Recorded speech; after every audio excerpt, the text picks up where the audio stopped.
Just open it.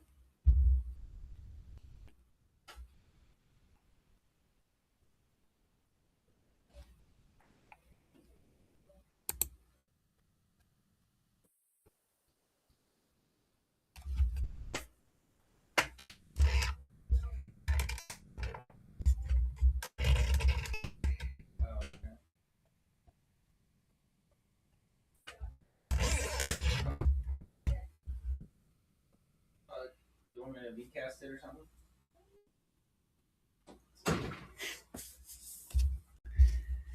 How about recast on the tablet? Well, can't you do it on his tablet? No. What? Why not? Only on your computer or something? Yeah, it's only on the web page. Well, you can do it on your computer. That's what I'm saying. Yeah.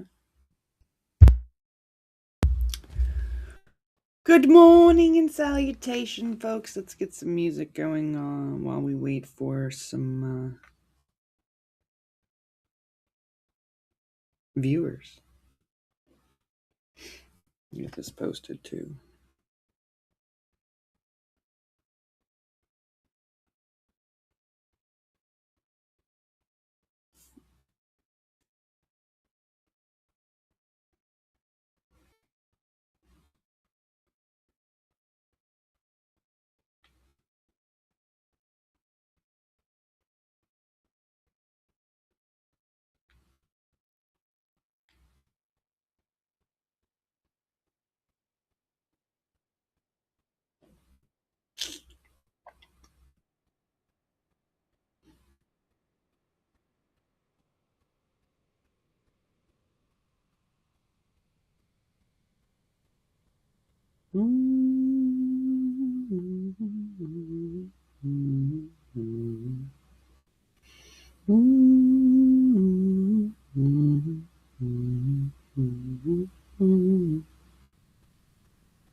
Where is it?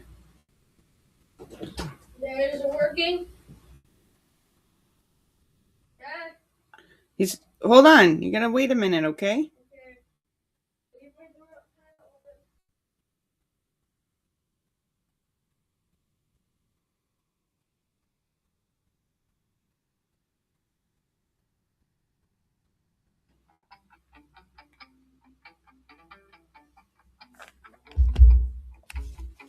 The river flows, but it's never the same. Whisper truths in the breath of a flame. Careful, the bacon's a little Every crispy. Thank you. every star, You cook fast if every they're not. grain. One holy name. Of the ever-changing light, shifting shadows, endless might. We bow to all, we rise to one. The soul of all is just begun. Mountains crumble, but their echoes remain. Clouds collide and dissolve into rain. A dance eternal, wild yet contained. In All right. every moment, the divine is Y'all can listen for a proclaimed. bit, because I'm not eating. In the stillness, in the roar, in the less, in the more. Oh, the ever-changing light, shifting shadows, endless might. We bow to all, we rise to one. The song of all is just begun. You are the way, you are the sea, you are the roots, you are the tree, you are the now, you are the then, the start, the end, and back again.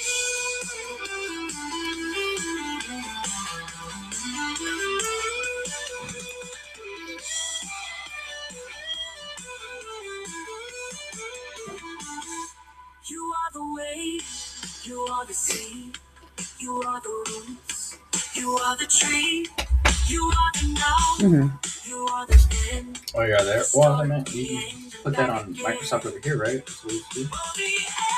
Changing light, shifting shadows You're and doing similar on light.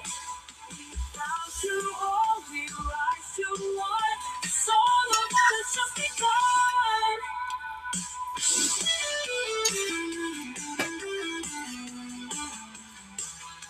You are the way.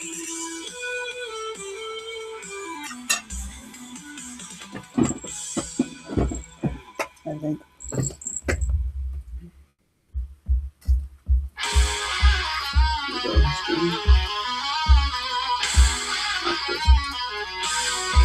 I see the stars, they all align. Yeah. Different shapes, yet they all shine. 1,000 truths in one great flame. No two the same, no two the same. Whispers in the wind, they say. Every soul finds its own way. One light, many paths, all roads lead to love that lasts. No borders, no walls, just the echo of the call. One light, many paths. Rivers run to meet the sea. Each one flows uniquely free. The forest speaks in every tongue. Every branch is where life's sung. Footsteps on the earth we tread. All begin and end as one thread. One light, many paths, all roads lead to love that lasts. No borders, no walls, just the echo of the call. One light, Should. many Need a recast? Yeah.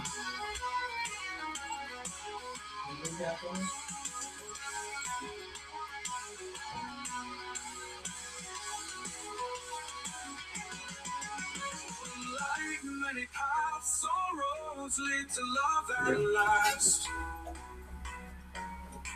No borders, no walls, just the echo of the call. One life, many paths. One life, many paths, all roads lead to love that lasts. No borders, no walls, just the echo of the call. One life, Rumble is now streaming to YouTube for me, but not Facebook.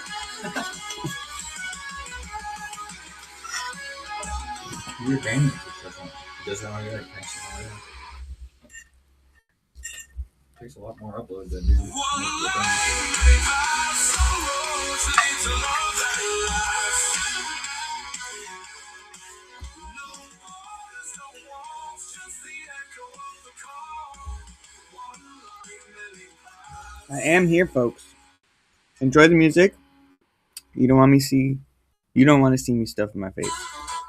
It can get ugly. Get ugly. Mountains rise in every name. Rivers whisper, they're the same. 100 suns, a single flame. In the silence, truth will hum. In the chaos, peace will come. All paths to one, all threads entwined. Each step we take, a sacred sign. No walls divide, no lines to trace. One love, one heart, one boundless space. Echoes ring from every shrine. Sacred roots in every line. 1,000 chants, one great design. If you kneel, if you dance, if you reach, if you glance, every gesture holds the spark. Every See if he's here. Who? Yeah. Sabbath.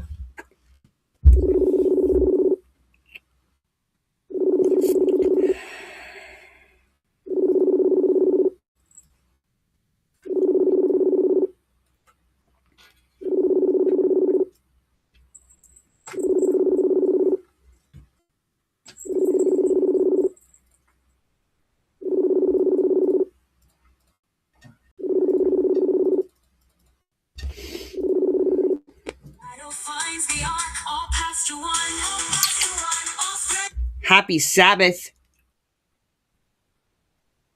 Entwine, each step we take, a sacred sign. He doesn't work on Sabbath. No lines to trace.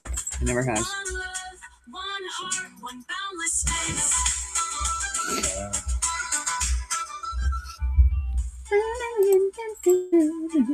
All right. So this article I found, it says, who was Jesus Christ really? I totally thought you were going to say it was who's on first.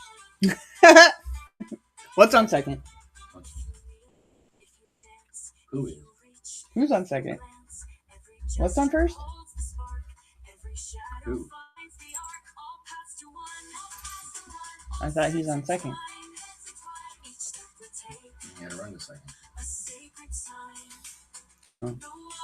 All right.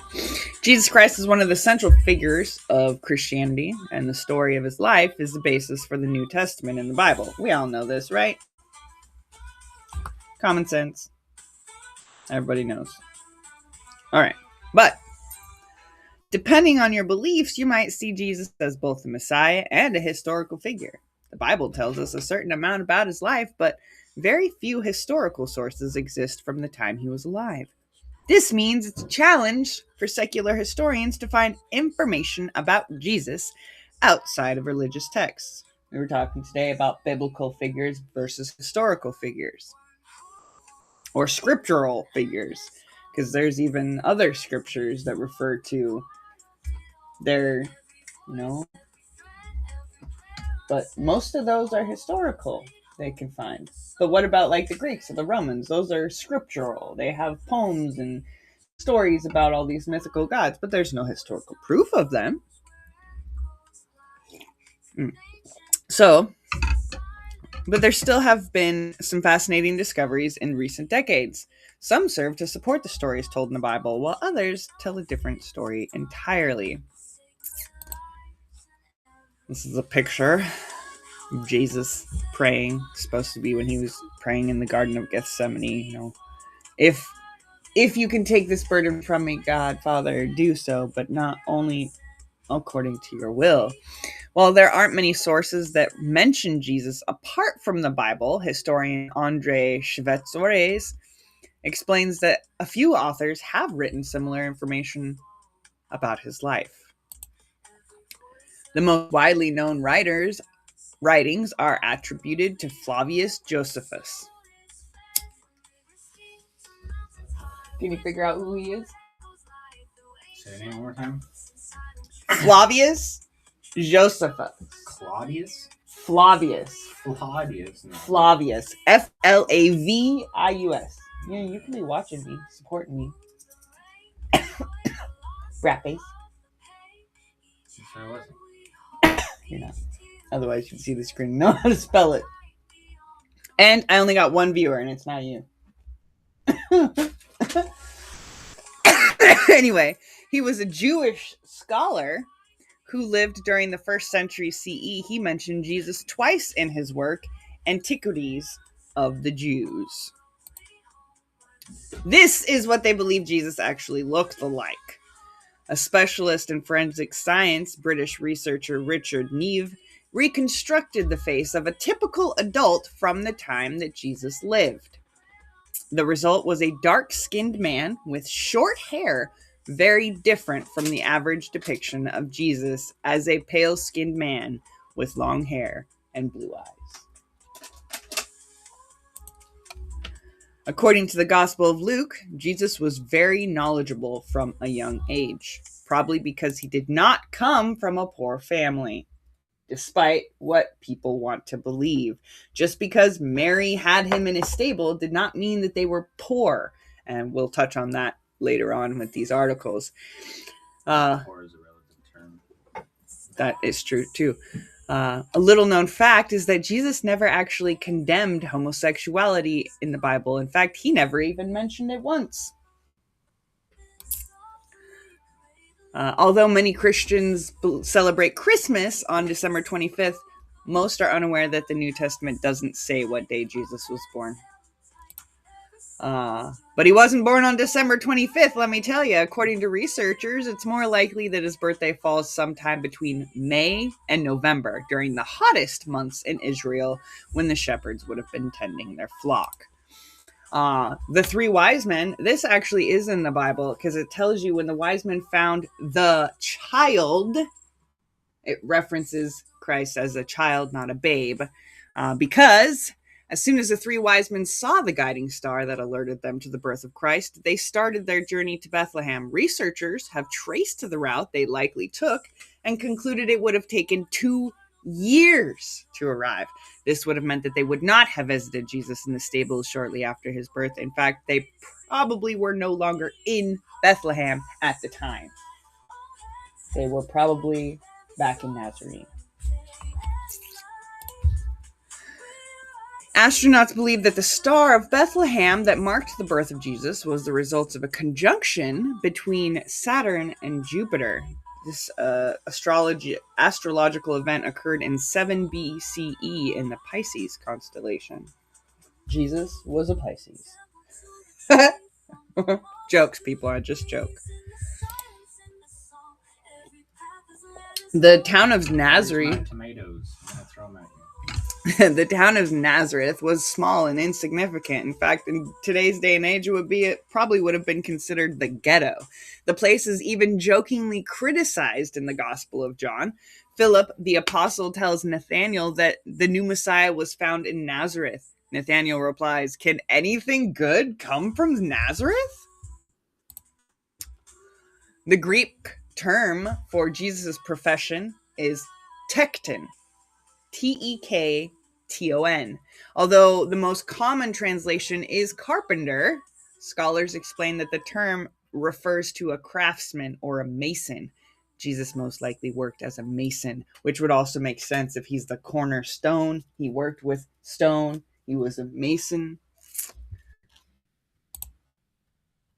His family tree can be traced back to King David, one of the richest men in biblical history. Many other details of Jesus' life suggest his family was relatively well off. They had the funds and the means to travel whenever. They had a big family. It talks about Mary visiting her cousin Elizabeth, which was John's mother. I mean, if they were poor, they wouldn't have had those means to do that. The idea, if they were not financially well off. There we go. The idea that he was poor most likely comes from the fact that he was born in a stable. But this was the case of bad luck, not financial burden. There was a census in Bethlehem on the day that Mary went into labor, meaning many people who lived in the surrounding areas had traveled to the town. All the inns were filled, and the couple could only find a stable for Mary to give birth in. It's not like they could have picked up a phone and been like, "Yo, I need to reserve a room." No, it was first come, first serve back then. I don't think anybody calls them, "Yo, I need that room." I need a room, not a stable. My wife's pregnant. I'm doing that next time I call for a hotel. Yo, I need a room. During his crucifixion, Jesus was said to be dressed in a specific tunic that only rich men wore at the time. It says in the Bible that the soldiers even fought over who would keep it. They dressed him in these rich robes to make fun of him. There are people who respect the teachings attributed to Jesus, but they reject the idea that they were given to him by God. So, who gave him the message to? Who gave him these messages that they respect? These teachings, right? You know? For Christian atheists, you can be a Christian atheist. Why did you get these What? signs? It's a news article that I found. Yeah, it was over on this other tab, and I was like, "Oh, that sounds interesting." And then it has another one underneath that I'm going to go over too. For Christian atheists, Jesus was not the son of an all-powerful God, but just a philosopher and a humanitarian. But we're all children of the all-powerful God, so you're wrong. Jesus is mentioned more in the Quran, which I have a copy of, the sacred scriptures of Islam, more than the Prophet Muhammad is. Jesus is mentioned more in the Holy Quran than their holy prophet Muhammad. Jesus is mentioned 25 times, whereas Muhammad is only mentioned 4. And in the Holy Quran, they come to Jesus and they bring him to their Allah and they say, this man's been claiming to be you. And he says, no, I haven't. I've been claiming to be blessed by you and sent by you with a message for them. Crazy. I still. Jesus is recognized as a prophet in Islam. Although he isn't seen as the son of God, there's a tomb reserved for Jesus right next to Muhammad's tomb in Medina, Saudi Arabia. Did you know that? I'm trying not to say blasphemy stuff. They have an empty tomb right next to Muhammad's tomb. He's gonna lie with another man. No. Right next to it, you dork. It's not the same tomb. During the filming of Mel Gibson's 2004 movie, The Passion of the Christ, 2 people were struck by lightning. In that movie? I don't remember that. Not in the movie, but during the filming, 2 people were struck by lightning. Oh. One of them was Jim Caviezel, who portrayed Jesus. The man who played Jesus was struck down by lightning. He got hit by lightning? He got hit by lightning during that filming. Isn't that crazy? Is that real? That can't be real. Look it up. Go ahead. You're my fact checker. Look it up.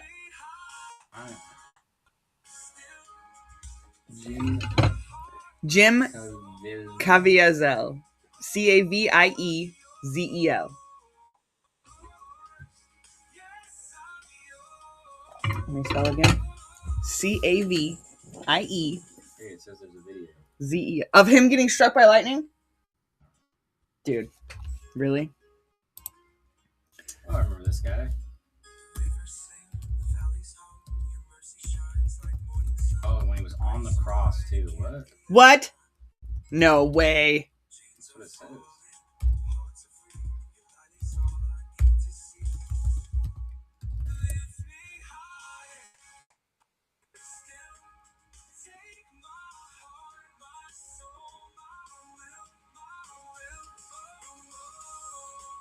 Is on the mount scene in Passion.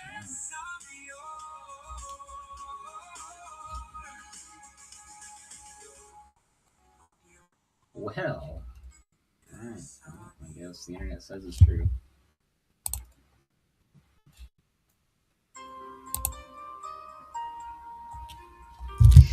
Hold on, though. These videos are from 6 months ago and 1 month ago. Yeah, they're just like him talking about it or whatever, and then I'll actually show a video of it. Oh, that's my brother. Hello! Yo, dude. Yo. We're streaming. Yo, give me a room. Yo, get me... Yo, I need a room.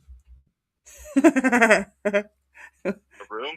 Yeah, we were talking about how, Jesus came from a long line of wealthy people, okay? He was a descendant of King David, who was the wealthiest king in the Bible. But people think he was poor because they had, she gave birth in a stable. Well, there was a census during that time. So many people were there. And it's not like they could pick up their cell phone and call and be like, yo, I need a room. Plus, giving birth is dirty. They probably just wanted a dirty place to do it, so it didn't get the house dirty. But also, did you know that during the filming of Mel Gibson's The Passion of the Christ, 2 people were struck by lightning? One of them was Jesus himself. The man that played Jesus. Crazy, huh? That is odd. Yeah, and we're going through, I found this news article with slides and stuff, and we're going through that. By the way, you're live. You're live with L. Oh, come get your daily dose of elevation. That's good. Oh, wait. Level up your spirit 1 stream at a time. And Well, this one's not as good. I like the first one the best, but catch the myth, live the magic.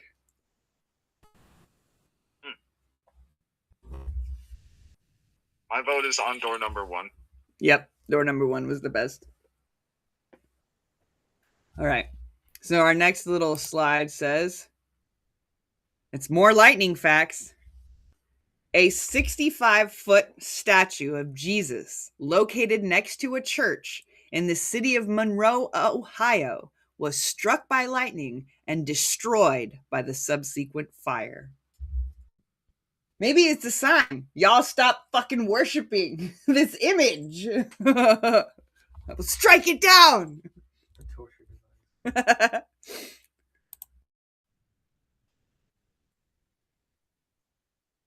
don't know how tall Jesus actually was. I don't know, but I don't think he was 63 feet tall. But I don't think he was that tall.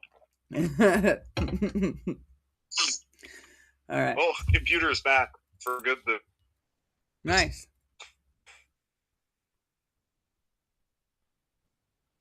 So Jesus is said to have 4 brothers and at least 2 sisters. The brothers were James, Joseph, Jude, and Simon. There are theories that they may have actually been his father's sons from another marriage, or even cousins. He had siblings, but maybe they were just cousins. According to the Bible, Jesus' brother James, who's in this picture, was stoned to death.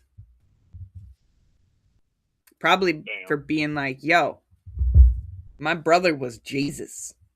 And they said, oh! After 15 years of excavations, archaeologist Amit Reem and his team found Herod's palace. Located in the western part of Jerusalem, the palace is known by historians as being what place? Being what? Oh, wait, was that a question? Yeah, well, I was questioning you because I know you're not watching the stream, so. It's the place where Jesus was sentenced to death. Herod's palace. Good. I don't know that kind of trivia. Oh, you don't? Oh. A shocking ancient text dating back to the 9th century CE, which was during the time that they believed Jesus was alive, was verified by historians and made public in 2012. The document is sometimes referred to as the Lost Gospel and suggests that Jesus was married. The name Mary is also mentioned, which led some theorize that his wife was Mary Magdalene.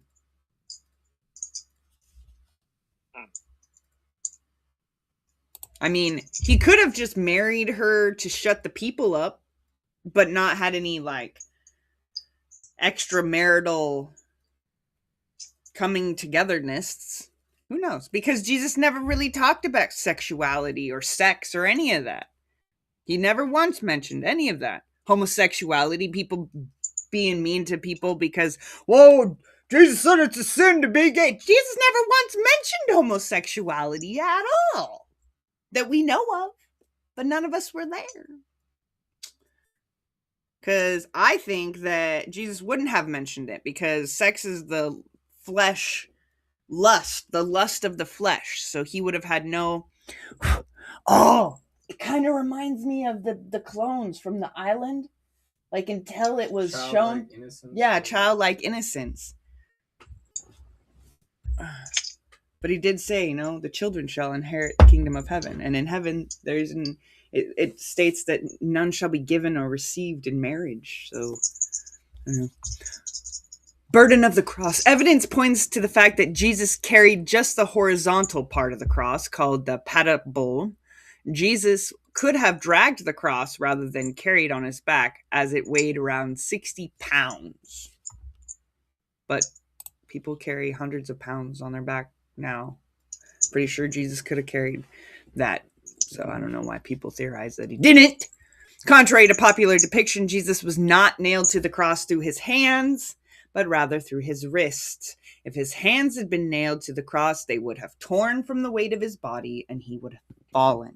But the wrists right there, between those two bones, would have done it.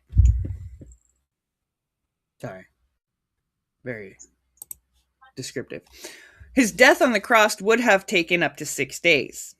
Normally, they would have let these people hang on the cross for 6 days, and on the 7th day, they would have taken him down, put him to rest. According to the biblical reports, Jesus died in 6 hours.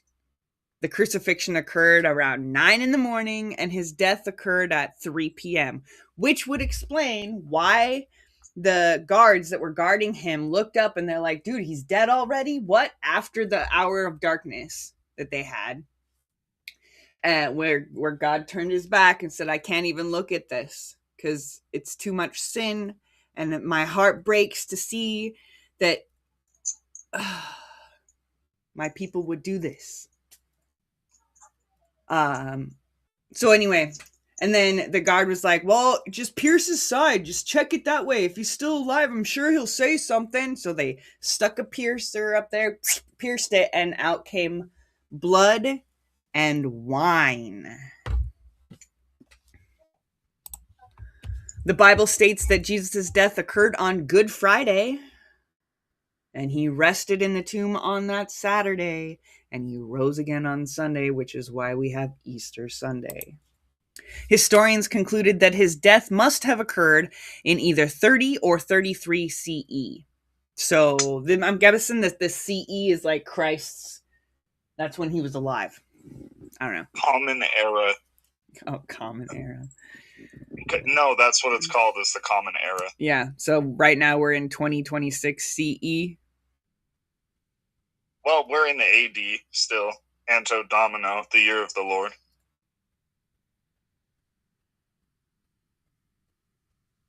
What? Huh? I'm so confused. AD. Yes, it doesn't mean after death. It means Anno Domino. Well, I know. It means Anno Domino. It means the year of the Lord. Okay, but so BC was changed to CE. Yeah, but Christ CE, was, but CE. It's BCE, before the common era. Oh, before so common CE, era. But we are.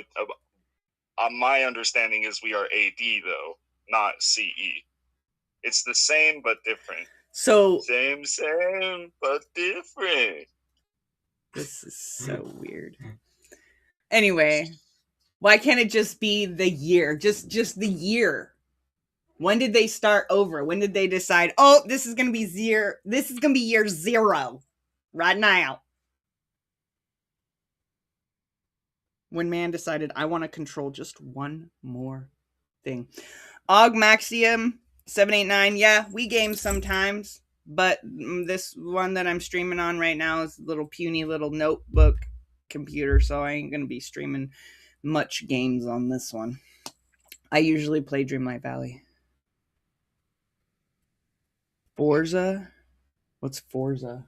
Racing game. Oh, racing game. I mean, that's cool. I love racing games, but not on the PC. So anyway, historians conclude that his death must have been 30 or 33 CE, which means that he was, Jesus was either 30 or 33 when he died. They say it's 33 though. Clues from Pontius Pilate and Tiberius indicate that 33 is likely the year that he died. And that's the end of that article. Then we scroll down a little bit and there's 12 rules that Jesus challenged in the Bible.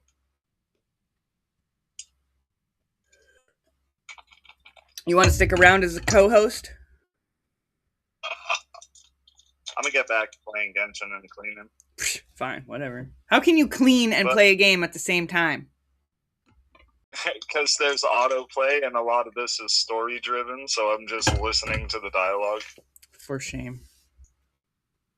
Well, I started this quest like 5 days ago, and I'm still not done with it because dialogue. Oh, yeah. It's insane. I would imagine so. I'm in Shop Titans, and I started on Tower Level 1 yesterday, and I'm on Tower Level 9 now. Nice. Like Shop Titans is some really cool game. I have 2 accounts. I'm playing basically a phone game on my PC. That's but what Shop my Titans PC is. Back. Oh, Og Maximum, you're more than willing to share your art. I do art too. I'm going to share my art with you now. Isn't that cool?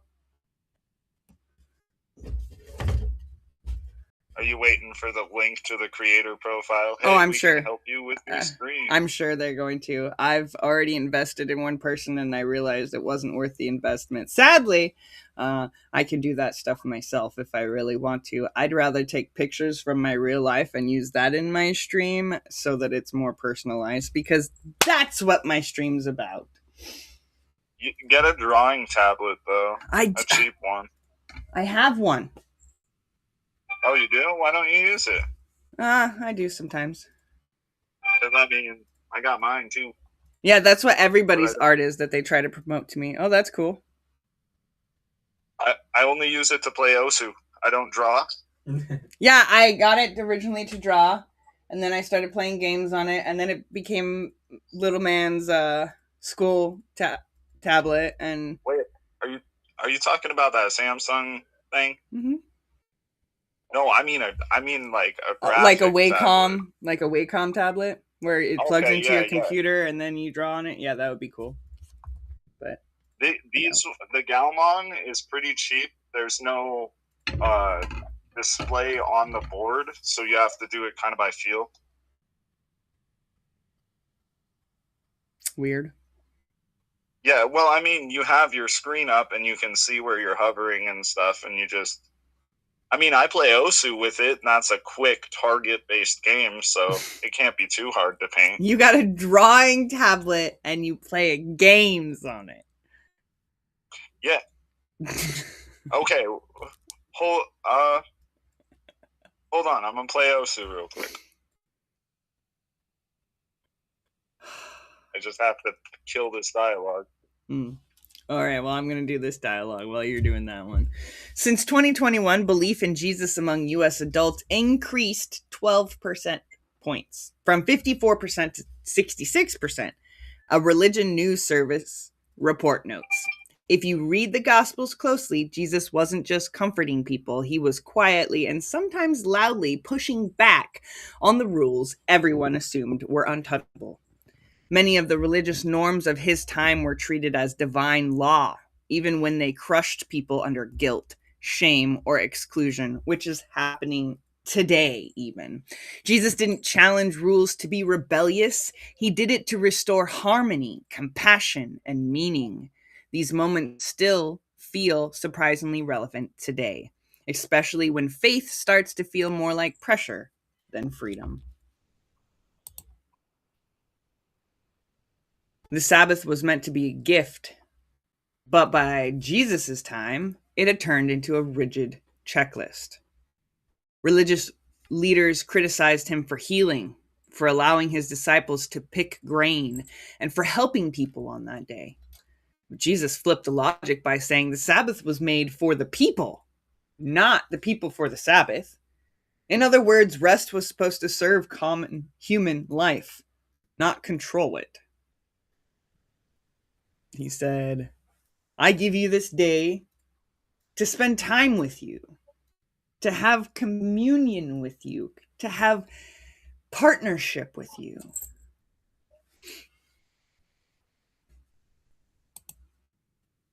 The purity laws that excluded the sick and the pure, or the sick and the poor. Many rules labeled people unclean because of illness, disability, or poverty. Sound familiar? What goes on in this day and age? People are labeled unworthy or lazy or poor because of mental or physical illness or disability, because of their poverty level,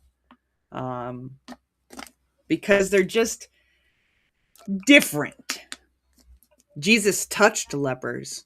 He healed the bleeding woman, and he welcomed those society avoided, like tax collectors. Literally, one of his disciples was a tax collector, shunned among their people. These actions weren't just kind, they directly broke religious expectations. Today, Jesus would hang out with the tax collectors, the drug addicts, the criminally insane, even maybe. Jesus went to help those people. The sick need a doctor and a healer, not the ones that are well. He treated dignity as more important than ritual purity. It quietly questioned why holiness had become something that pushed away suffering people. Why do churches close their doors and lock them now and turn away? Why does the Catholic Church shun a pregnant teenage mother when they should open their arms to her and welcome her in with compassion? But instead they ostracized them. Why was my nana kicked out of the church because she had mom? She shouldn't have been.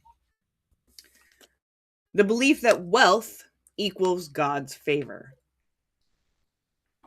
Wealth was commonly seen as a sign of righteousness.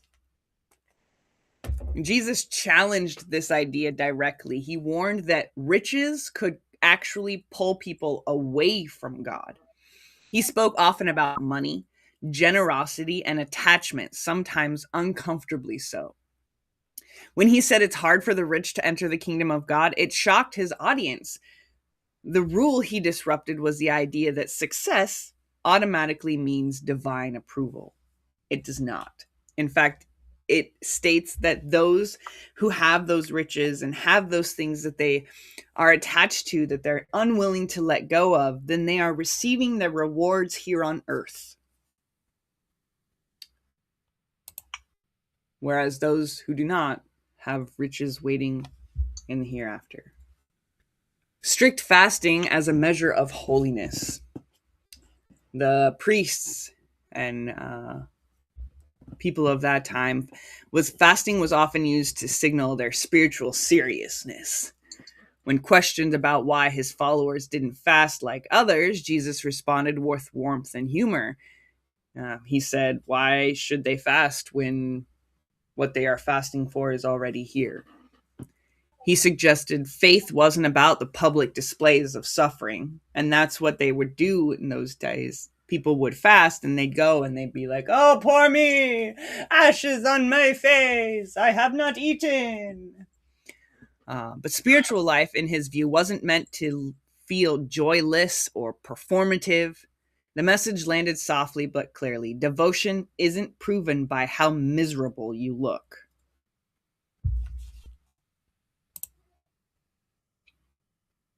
Are you still going through your... Oh, you're putting your glove on. I had to restart my computer because my tablet didn't want to interface, and then I couldn't click anything on my screen. Oh, suck. So I've got weirder problems, but they're not bad. Temple-centered access to God. Religious life revolved around the temple, sacrifices, and priests. But Jesus repeatedly suggested that God wasn't confined to a building or a system. How long have I been saying that? He forgave sins outside the temple, and he spoke of worship happening in spirit and truth. This shifted spiritual authority away from institutions and toward personal relationships, and that is what angered the church at that time, because they were losing power. Excluding sinners from spiritual community, religious norms often kept sinners at arm's length. I'll help you, but don't come near me. How Christians will walk past a homeless person on the street begging for money and just pretend that they're not even there. Jesus did the opposite. He ate with the tax collectors and those with bad reputations. Again, he would see that drug addict struggling and he'd be like, "Yo, you want a warm bed and some soup? Come to my house. I got those." Some what? Soup. Some I was soup. just repeating the fact that you said soup. Oh. These meals weren't accidents. They were intentional statements. He treated belonging as a starting point, not a reward. It challenged the idea that people must clean themselves up before they're welcomed. No, you are loved. And because you feel loved, you want to change. Gender roles that limited women's spiritual value. Women were often sidelined in religious teachings and leadership. Jesus taught women openly. He traveled with them, and he trusted them with serious spiritual conversations. He even appeared first to a woman after the resurrection, which was radical in a culture that discounted their testimony. These choices quietly dismantled assumptions about who could carry spiritual authority. In fact, he went to the woman at the well, and when she asked what she could do for him, he said, "Go and testify about me." He chose her to testify about him. Her. Not only a woman, but a woman that had been scorned in her community.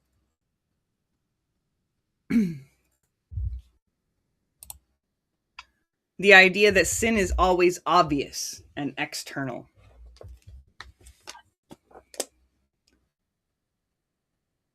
I don't even know if that's visible or not. I just see a bunch of words.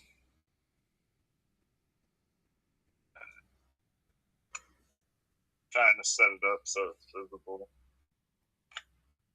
Well, I haven't started the game yet.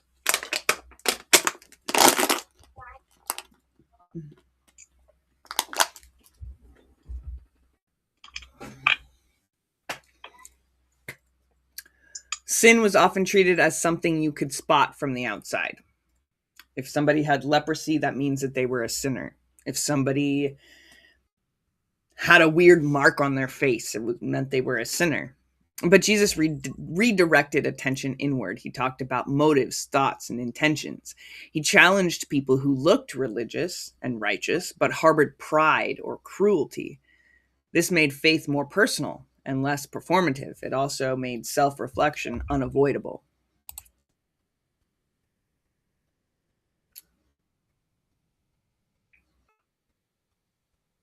Oh, I see. It's kind of like a music game, but spell magic.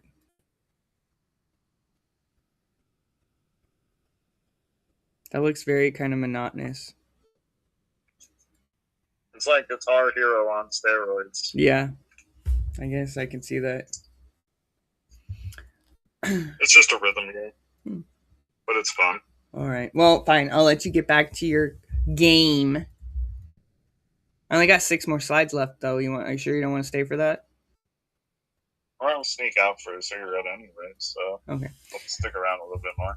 Eye for an eye. Thinking. An eye for an eye thinking shaped ideas of justice. Jesus introduced a radically different approach. He encouraged forgiveness and restraint. Turning the other cheek wasn't about weakness. It was about breaking cycles of harm. Social rules about who deserved mercy. Mercy was often reserved for deserving. Jesus told stories where outsiders, sinners, and enemies were the hero. And the Good Samaritan wasn't just a nice story. It broke deep social boundaries.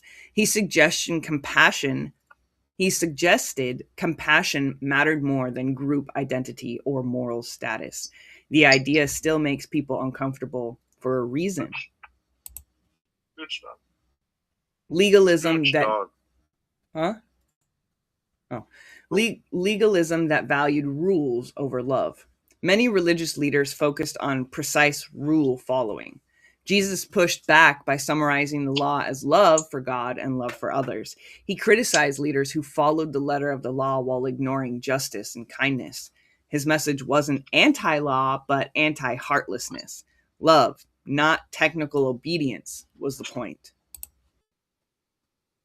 The public displays of religious superiority, religious performance was common and respected. Jesus openly criticized prayer, giving, and fasting done for attention. He encouraged quiet faith, practiced without applause. This challenged the unspoken rule that spirituality should be visible and impressive. It was a call to sincerity over status.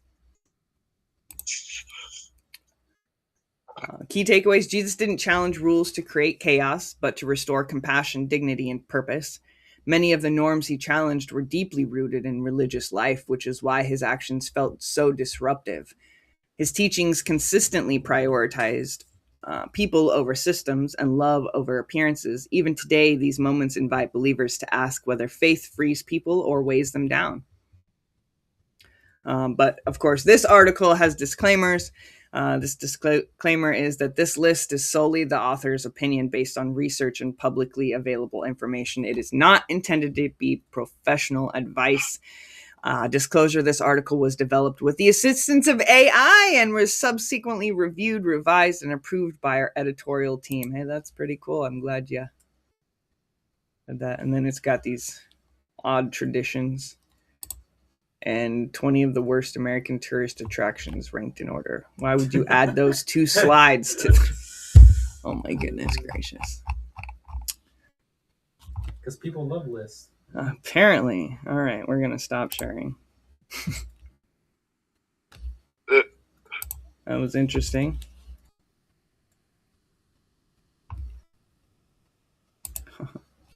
I love, dude, these articles are interesting. I go on my newsfeed and it's like, she was 25, beautiful, harassed for months and murdered in public. Okay. 3 strange coincidences in history that experts can't explain. Let's see, what about this little arrow one? Petitions to deport Nicki Minaj gain over 120,000 signatures and counting. They want to deport Nicki Minaj. I'm down. Where are they deporting her to? I don't fucking know. Where's Nicki Minaj from? Puerto Rico? Really? Mexico? I don't know. The truth about abusing robots. How Musk's decisions led to Grok making abusive deep fakes of kids. How much should you save for retirement? Check your progress with our calculator. Half your paycheck. The real reason these animated Disney movies bombed.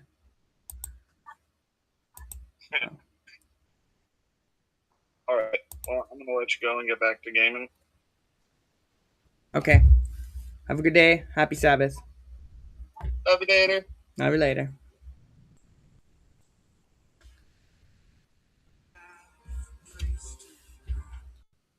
Oh, this one. Christianity's toughest questions people keep quiet about. You know the moment when a thought about hey, stop. When Christianity crosses your mind, yet you stop short of saying it? Yep, maybe you fear the reaction or think others will misunderstand. That hesitation is common, but the question remains, shaping how you see faith in everyday life. Here, those unsaid thoughts finally take shape. The very questions many keep inside when Christianity comes up. Why are there so many different denominations if Christians follow the same Bible? If God is loving, why does he allow suffering? Do non-Christians automatically go to hell? Why do some Christians take the Bible literally and others symbolically? Why are same-gender relationships such a debate issue in churches? Why can't women lead in many Christian traditions? How do we know the Bible hasn't been changed over time? Well, it has. All right. So I was raised a Christian, so let me try to answer these questions. Let's see. Why are there so many different denominations if Christians follow the same Bible? Without reading it, I'm going to say it's because man interprets the words differently, and they all have their own different interpretations of what these words mean, and they want to fight over who's right about it. The Protestant Reformation introduced sola scriptura, the idea that scripture alone should lead belief. That shift fractured Christianity into a patchwork of traditions because they interpreted different. Distinct interpretations of the same text led to different organizational models and worship practices, which created today's thousands of denominations. Woohoo! I got that one right. Yep. Next question. If God is loving, why does he allow suffering? because he is loving and he allows us to have free will, and our free will causes these, what would they be called? Environmental discipliners, I guess, which is just karma in another way. Christians wouldn't say that. They would say that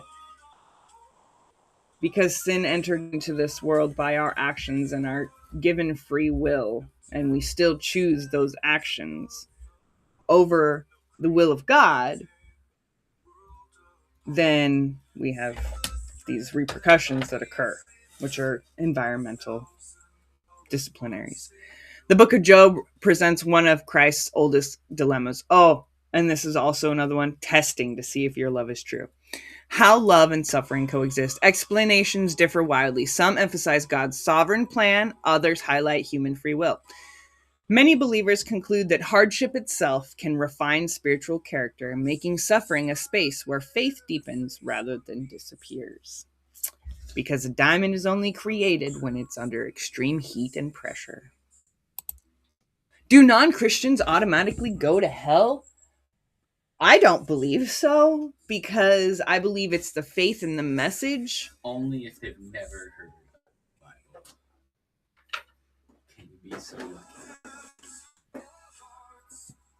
And according to scripture, hell was reserved for the devil and his angels to burn from a time to a time, not eternally. This concept of eternal damnation was a Catholic cat liquor conspiracy, really. Some Christians believe only explicit faith in Jesus saves, meaning non-Christians face hell. Okay? Others trust God's mercy for sincere seekers, even without knowing Christ. Views vary widely, but most agree final judgment rests with God, not man, whose love and justice surpass human understanding, not ours to decide. Why do some Christians take the Bible literally and others symbolically? I don't know. Why do some people take the words that you say literally and some of them can see that they're just symbolically? I don't know. Today they'll tell you, oh, that's because that person's autistic. Well, no, it's just because that's the way that person operates. You don't have to put labels on these people. That's just the way their brain works. Interpretations of the Bible span a wide spectrum shaped by history and tradition and perspective, your own experiences. Certain groups hold to literal readings of the text, while others approach passages symbolically. Methodists use the Wesleyan quadrilateral, or scripture, reason, tradition, and experience, while Anglicans often walk a middle way, balancing both perspective. Anglicans, Anglicans.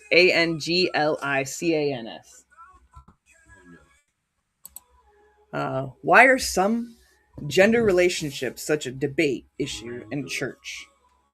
Well, Christians will tell you that they're referencing the story of Sodom and Gomorrah, but they were doing more than just sodomizing there. They were raping, they were pushing limits on everything that you can think of. Like, oh, you know the movie Purge? Think of that, but all the time, every day.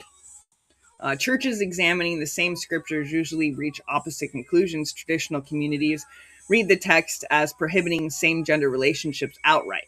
And that's, again, because they are referencing the story of Sodom and Gomorrah. Progress denominations, however, find space for affirmations through conjectural study and guidance of the Spirit. The tension has fractured institutions, including Methodists and Anglicans, into opposing camps. I personally believe that God is not male nor female and has an ever-flowing spirit. And so if one individual that is born with a physical form of one specific gender does not mean that they identify that way. They could have a feminine spirit and they are attracted to a masculine spirit, but they are trapped in a masculine body. So society says that they should be masculine and be attracted to the feminine.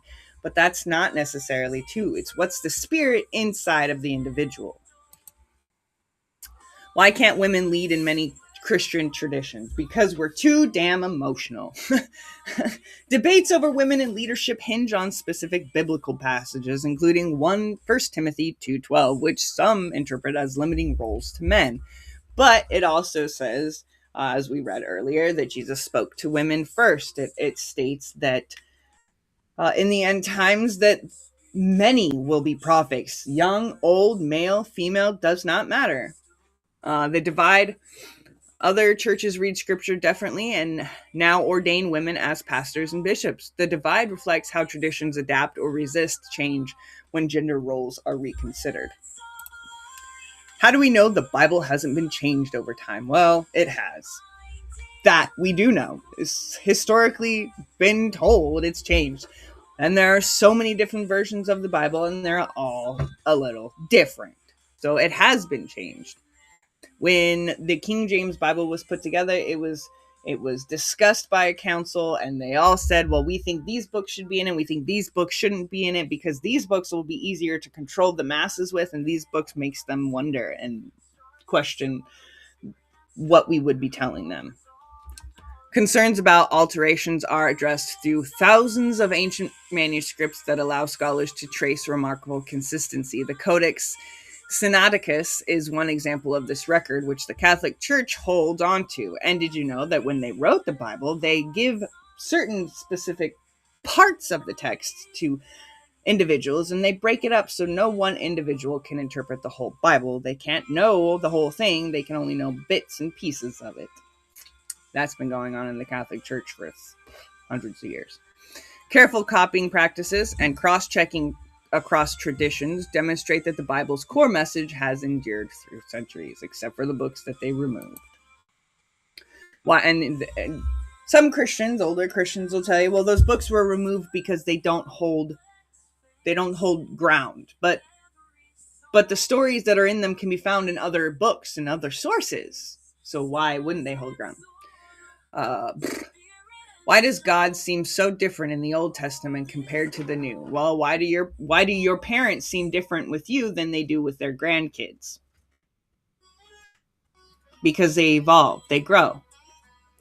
God depicted in Israel's history often appears severe, while the New Testament emphasizes divine love. Early groups like the Marcionites even proposed 2 separate gods, a view Christianity rejected. Theology explains the difference as a distinct covenant that reveal complementary dimensions of the same unchanging character of God. But I don't think it's an unchanging character of God necessarily. God is ever flowing and ever changing and ever evolving. This God that created us, this entity that created all things, we as mankind dictate it has to be the same all the time. It can be the same all the time, but that sameness is that it is always changing. It is always creating. One creation is different than another creation. Even one animal is different than the same animal. For example, zebras, their stripes are unique to each zebra, like our fingerprints are unique to us. Everybody's DNA is unique, but we're a copy of a copy of a copy. We're just a human copy, right? We all are but we're all different at the same time. Every cat has its own personality, and its little pads have own unique little fingerprints. They can take a blood test of one cat and tell it the difference between another cat. So how can this same unchanging God create everything of itself if it itself is not continuously changing? It's a constant factor of change. God realized, hey, all this stuff, this masculine energy that I keep projecting and like punishing my people because they won't listen just ain't working. So I got to show them a different way to explain to them that I love them. Do you really have to go to church to be a Christian? I do not believe so. I do not believe that a church, the 4 walls, is where you have to be. No, I do not. I believe that it just takes 2 or more people gathered at the same common ground to discuss that's the church. That's what Jesus did when he walked this earth. Christianity ultimately rests on faith in Christ rather than attendance at a particular building. Still, most traditions encourage worship because it is becoming a pressure again, just as it did in Christ's time. If you don't go to church, you ain't real Christian. Well, let me tell you what, that ain't true. First off, if Jesus heard that you were worshiping him, he'd tell y'all, please don't. That's not what I told you to do. You mixed up my message, peeps. I said somebody sent me. That's who you should be worshiping. Next question. If God forgives, why does sin still matter? Well, if you forgive your child for breaking a glass, does that mean you want them you want them to break that glass again or another glass? No. If your kid draws on the wall and you're like, oh, why'd you draw on the wall? I told you not to draw on the wall. I love you. I forgive you. Don't do it again, right? Same concept. Why does it matter? Because I don't want you drawing on my walls. God said, I don't want cave drawings. Of course, I don't think that there's going to be any caves or whatever, but, I don't want to feel.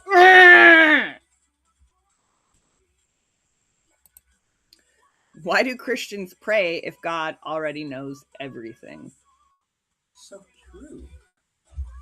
Why do you want your children to call you if you already know that they love you? Because it feels good, man. Because there was a time when he got God. I'm going to refer to him in he in this moment because most y'all people believe that it's a masculine energy. They just want to spend time with us. When we were all created on that seventh day, we got to spend time together. That was cool. Like, we got to walk with God, man. That's what our prayer is. Our prayer is like a phone call. And he's like, oh, man, I really want to answer your phone and talk to you in person right now, but I know you won't hear me. There's too much going on. There's just a lot of static on the line. Breaker, can you hear me? Copy. But we don't because we got too much else going on. It says prayer in Christianity isn't about giving God information he lacks. It's about showing gratitude, connecting. Why doesn't God perform miracles today like in the Bible? Well, he does. But just like in the Bible, did you think everybody was aware of these miracles? I think if everybody was aware of the miracle of Jesus' birth, that Mary would have been in a stable? No. If everybody was aware of the miracle of the healing of the blind, do you think that Jesus would have had any peace? He kind of already didn't after that point, but miracles do happen. My child is a miracle in my life. I can vouch for that. I had 4 miscarriages. The doctors told me I would never have a child, and if I did, it would highly unlikely that I would carry it to full term. I had a couple. They were prophetic pastors that came in, and they had told me doctors are lying to you. And sure enough, I had a miracle. I've seen other miracles too. How about you? You've seen miracles? Oh, yeah. So they occur. It's just people don't see them. My siblings' apologies to me. That's a miracle. Oh, apologies from people. Those are miracles. It's a miracle. Oh, there's a song by ICP, believe it or not, that's called Miracles. It's a miracle that the rivers still flow the way they do. That, they just had these huge floods in the northwest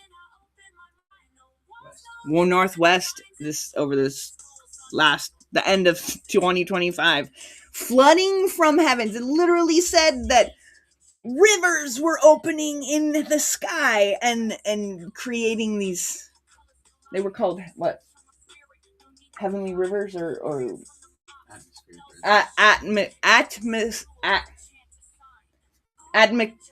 what is it?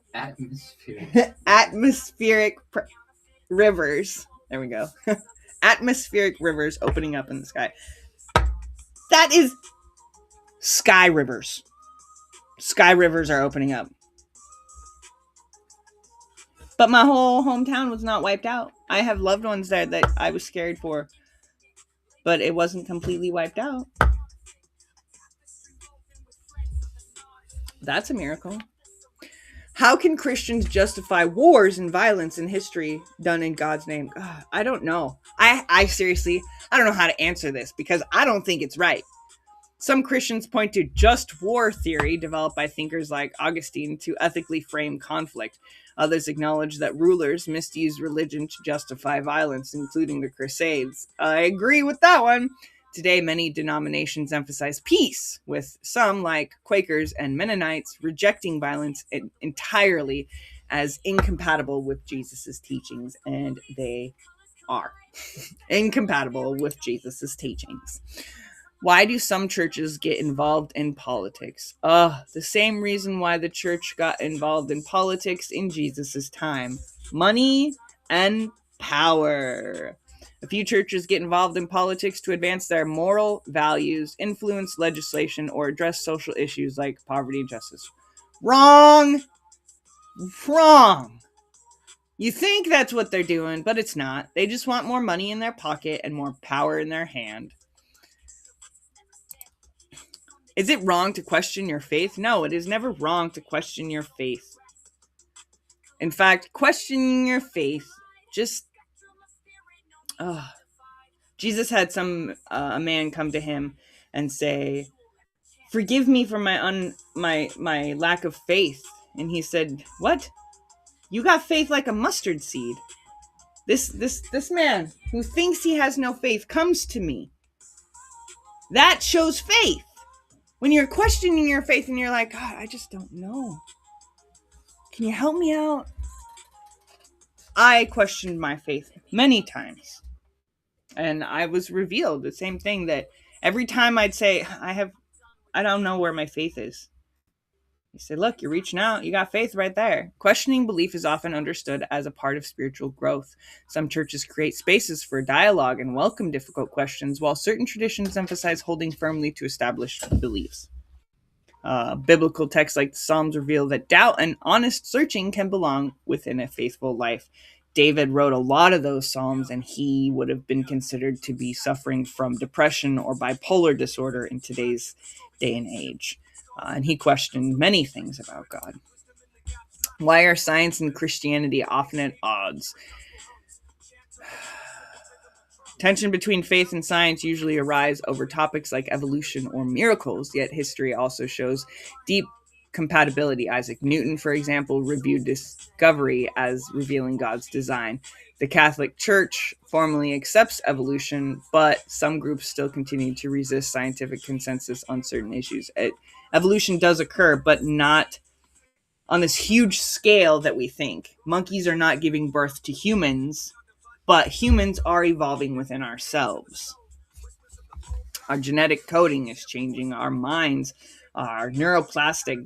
They're evolving even within one person's lifetime. Why does the church talk so much about money and tithing? Because they want it. It funds them. I think that plastic is in our bodies and in our brains, and they call it neuroplasticity. Huh? Coincidence? I think not. If salvation is by faith, why do good works matter? Because your actions show who you are. If you're a good person, or you claim to be a good person, but you go around kicking animals and pushing down children and stealing their candy, I'm not going to think you're a good person. But if you tell me that you're a bad person, and yet I find you at the homeless shelter giving blankets and food out to homeless people, and I see you help the old lady every day when she needs groceries, you want to go and get her groceries, and there's this kid that is not being treated well at home, and you leave food and packages outside his door, I'm not going to believe you're a bad person. No matter how much you try to convince me you're a bad person. So our actions show if we are, and that's what Christ said. Faith without works is dead. Because if you have faith, but you're not doing the works to show it, you don't really have faith. You're just doing it to get something. You're not really a good person. Why are there so many contradictions in the Bible? Well, because the key to contradiction, or the key to truth, is in the contradiction. That's what I believe anyway, and I wrote it in a book once. But I believe that the truth is hidden amongst all these contradictions, and it is our job to go through them and find that truth. In the Old Testament, God spoke to the people. He walked with them. He performed these amazing miracles like the burning bush and the light that the Jews followed when they came out of Egypt and all these other stories. And it didn't work. When it was right in front of them, it still didn't work. So, hey, I'm going to throw some other stuff in there. And the ones that truly believe in me and that truly want to be with me, not me, but God, he's saying this or whatever, says you'll find it. Amongst all of this craziness, you'll find it. You'll find me. You'll hear my voice. Because you're the ones that I want. Differences across biblical passages arise from translations or writing styles rather than deliberate inconsistencies. Spanning more than 1,500 years and many authors, the Bible brings together diverse voices. I don't see the chat. Oh, that's because in my chat, I can choose to look only at Rumble, YouTube, Twitch, or all of them. What happens to people who never hear about Jesus? Christians differ on this deeply personal question. Some believe salvation requires explicit faith in Jesus, while others trust God's mercy for sincere truth seekers. What happens to people who never hear about Jesus? They don't have to hear his name, but I'm sure that they hear those teachings in a different sort of way. The basic teaching and message that Jesus had was love your neighbor, love your God. Well, he said, love your God, love your neighbor as yourself. So love your God, love yourself, love your neighbor. Love. Simple. If a Aborigine tribe in the middle of fucking Australian desert that nobody's ever discovered before, no white man, nobody's ever seen them. They never heard about Jesus, but I'm sure that they got their own faith. And in their own faith, they got something that tells them that they should probably act right. Act like civilized human beings, not bloodthirsty men. Hey, there might be a cannibalistic tribe in the middle of South Africa that nobody has ever heard about, and they don't know about Jesus, but I'm sure that they got ethics and morals in their own little tribe that teaches them to be a good person, even if they eat people. So just because they haven't heard Jesus in particular, I'm sure they have heard some form of the concept. And that was all 21 slides on that one. What Jesus says that makes us still pause and think. Do you all know these names and titles for Jesus? Let's see. Jesus. Christ, the Son of the living God. The Messiah. The Redeemer. Savior. Emmanuel. The Good Shepherd. The Prophet. The Alpha and the Omega. The image of the invisible God. The bread of life. And in every single one of these pictures, he's a white man with long hair. I am. You just remember that he wasn't white. Yeah, remember that, people. He was not white. He had melanin in his skin. He had melanin in his skin. More melanin than I do. The Rock. Just like Dwayne.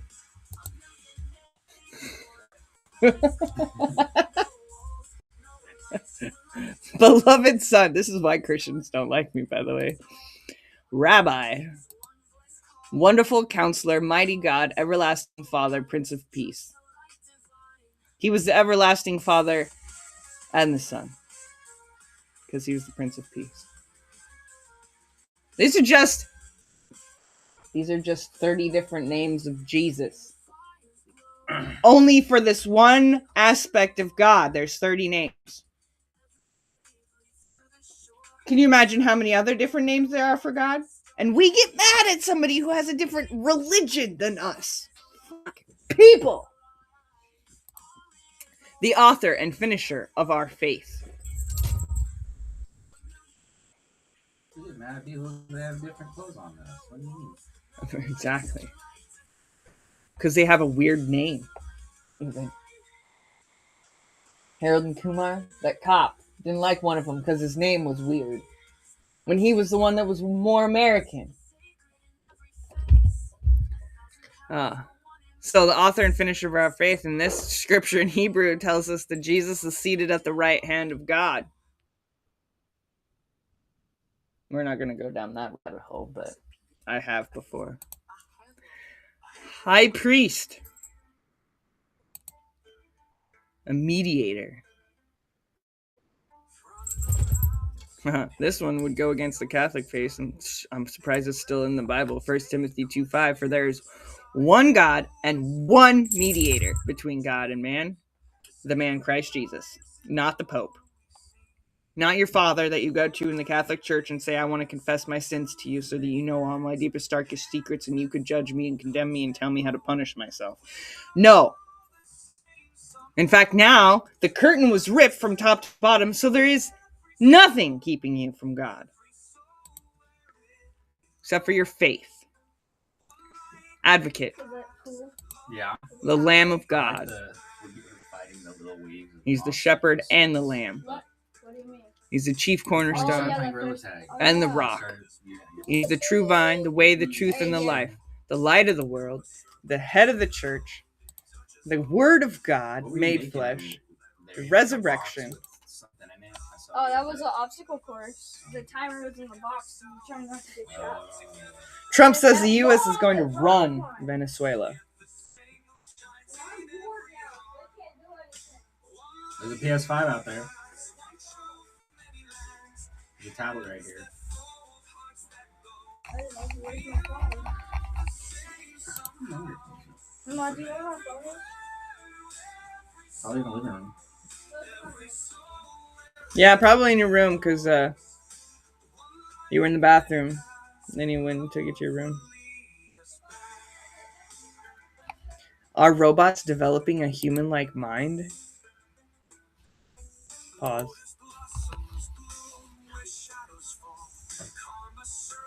Share this.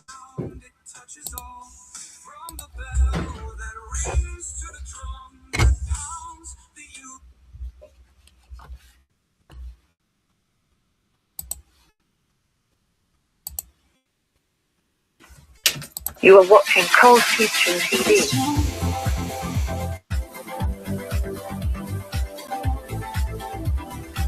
Cold Fusion TV. Movies like Ex Machinima have showed us that giving a machine too much cognitive function can really turn out in unexpected ways with unforeseen consequences. But will this reality be our future?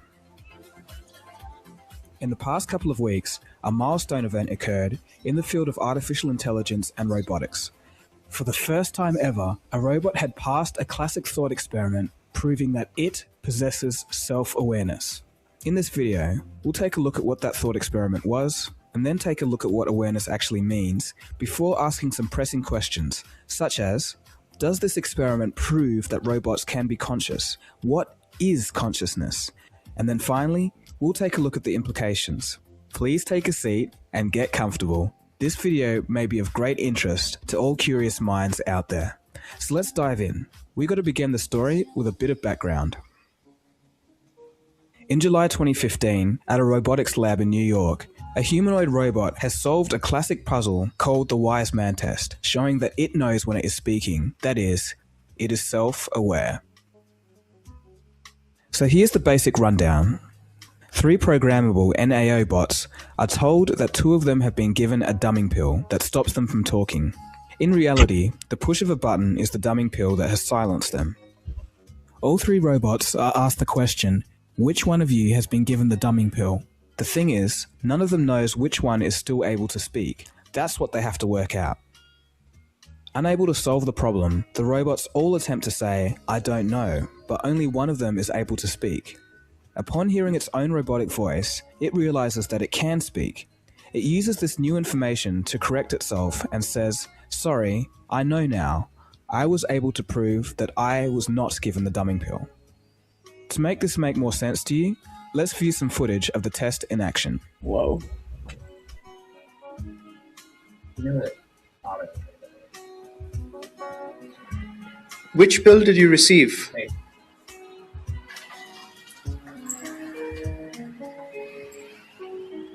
I don't know.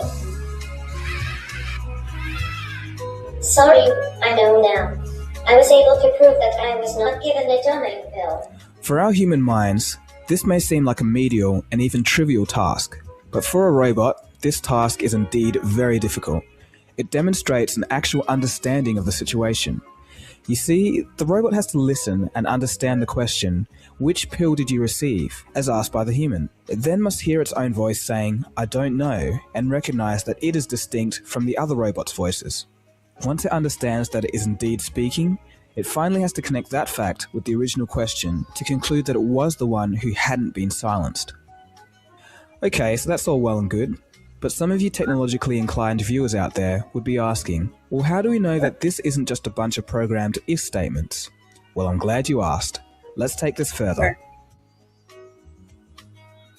How is the robot actually aware? What's the difference between this robot and, say, a robotic vacuum cleaner? For example, when a robotic vacuum cleaner approaches a wall and turns away, it's aware of the wall and hence its surroundings, right? Well, it's not that simple. Let me explain. In the case of the talking robot, after the experiment, the robot actually wrote a formal mathematical proof and saved it into its memory to actually prove that it had understood what just happened. And since the classic Three Wise Men puzzle fundamentally requires an element of self-awareness to be passed, the robot is aware in this particular case. But on the other hand, in the case of the vacuum cleaner and the wall, the robot's sensors detect that there's an object in front of its path, and then relay this information back to its CPU, and then a software program instructs the whole robot to turn away. The vacuum cleaner never actually understood what it was doing, and hence, we can't really define such actions as true awareness. Okay, so now that we're clear on awareness, what about consciousness? Is the talking robot actually conscious though? Well, let's take a look at the definition of consciousness according to the Oxford Dictionary.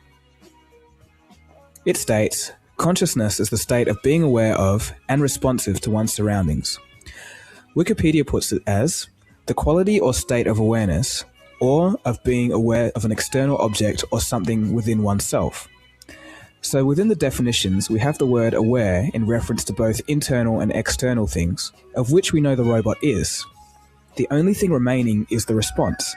Did the robot respond to its surroundings and itself? Yes, it did. It responded to the human's question and then corrected itself when it realized that it could indeed talk. It assessed its own state and came to a conclusion. So by definition, the robot is conscious. But the thing is, it's a very small subsection of consciousness tailored to this particular situation. That is, the broader, deeper intelligence that we humans possess is completely missing. The talking NAO robot couldn't have a hope of recognizing its own hands. Selma Bringsjord, who ran the test, says that one reason that robots can't have broader consciousness like humans is because they just can't crunch enough data. Even though current cameras can capture more data about a scene than the human eye, roboticists have no idea how to process all that information and come out with a cohesive picture of the world. But this does not make this discovery any less significant though. Let's take a look at some implications of passing the test. This is where things start to get pretty interesting. But before we do, let's take a quick YouTube ad break. If you're new, you might want to hit that subscribe button below. No. I'm going to hit the pause button below and I'm going to discuss this. Haven't they created biorobotics? Like bioengineered robotics that are like living robotics? Like, isn't that what nanotechnology is? I don't know enough about it to have a conversation about it, to be honest with you. I don't know what they define it as. They might define it as bio. But, you know, it's real small robots, not necessarily bio-like. Oh, but like, I swear, they've had to have created something that's like a living robot. bio robotics.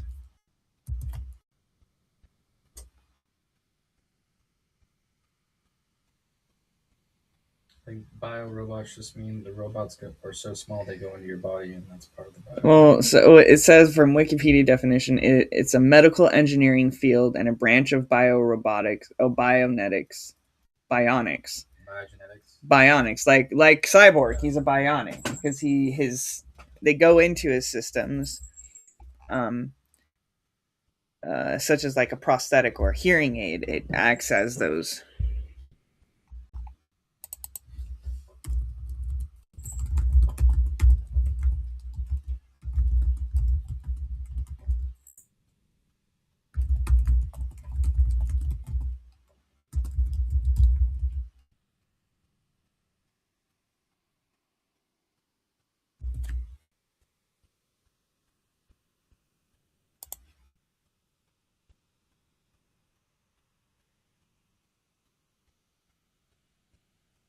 That's what they're called. Xenobots. Xenobots are robots that have been created that are living.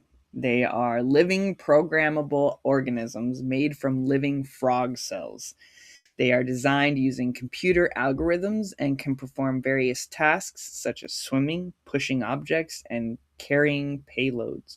Xenobots can also self-repair and self-replicate, making them significant advancements in the field of robotics and biotechnology. That is scary as hell. More scary than dog robots with machine guns on their back? That's scary because that's the beginning of creating those dog robots with machine guns on their back that can the dog robots already exist. Be powered without mankind controlling them.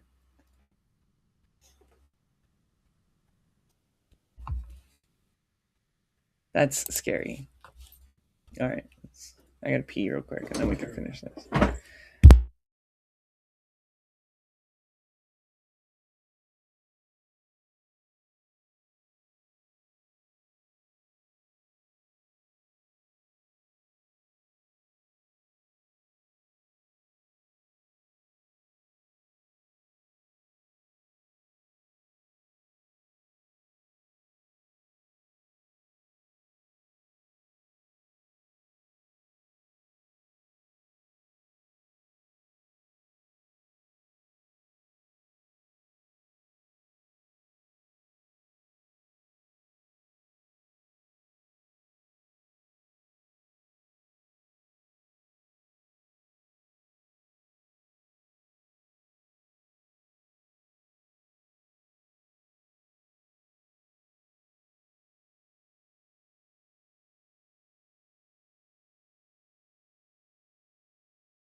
Now we are.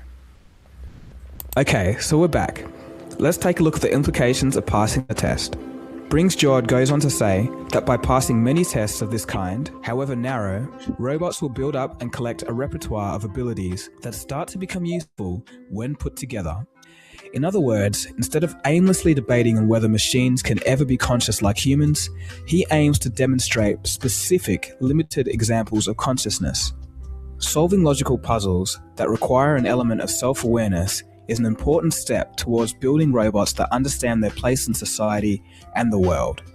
The way I see it is it's much like a child learning individual lessons about its actual existence and then putting what it learns all together, instead of the child strictly learning about how to perform actions or just learning about physical things. The robot talked about in this video is not the first robot to seem to display a sense of self. For instance, this robot shown here can make dynamic comments depending on sensory input. Bloody hell. That isn't fair. I should be stronger at video games. I like when you touch me in this way. Yeah. Please, caress me again. Before you push the cuckoo on the right, point to the cube. I have understood. Before you push the crook on the right, point the cube. Is it okay? It's right. I will do the actions.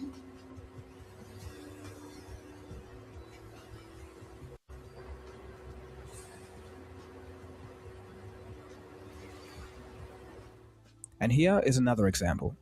His brain, a mesh of wires, connected to a computer. Hi, Philip. My name is Chad. Hello, Chad. Let's chat. I live in Washington, D.C.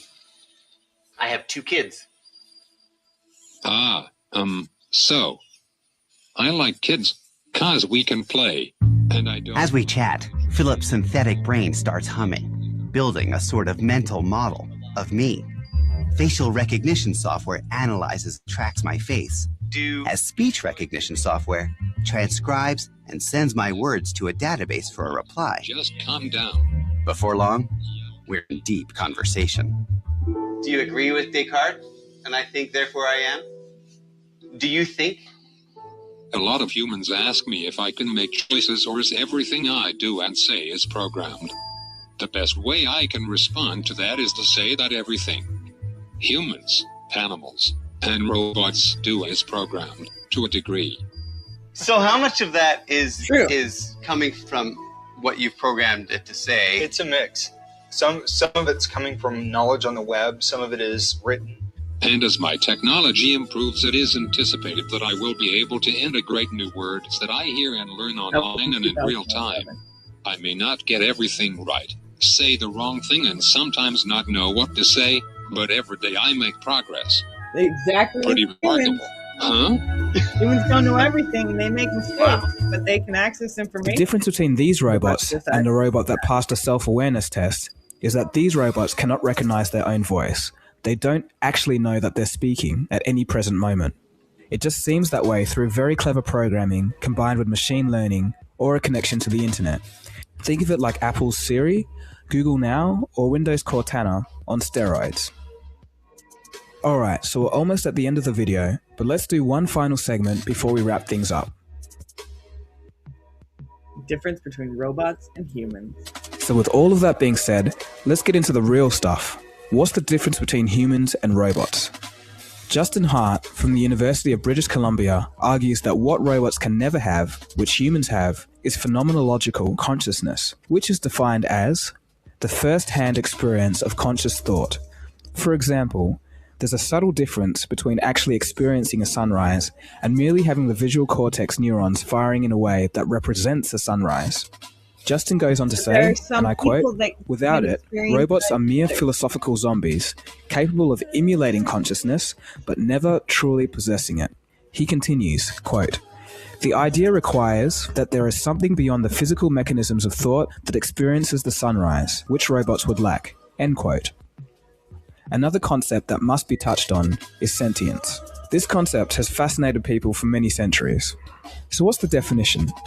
Sentience is defined as the ability of any entity to have feelings or subjective perceptual experiences.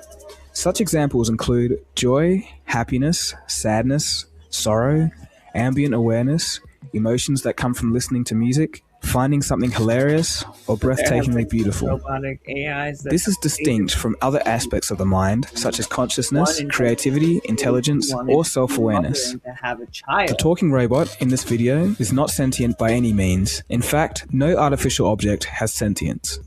But there's something a bit strange here, and this is where it gets a little eerie. As it turns out, sentience is the only aspect of consciousness that cannot be explained. Scientists currently do not understand it, and many scientists go as far as to say it will never be explained by science.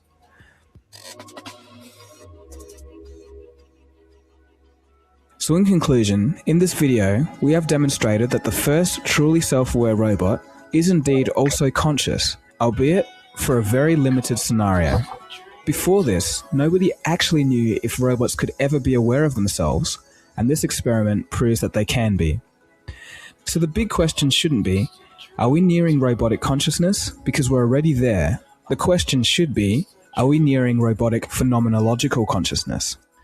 Are we already at the point where some humans do not have phenomenal logical consciousness? Because some people can look at a sunrise and feel absolutely nothing for that sunrise. It's just, oh, yep, okay. Are you telling me that they're really robots? 10 animated movies, people. Okay, you gotta tell me when to pick one. Ready? Okay.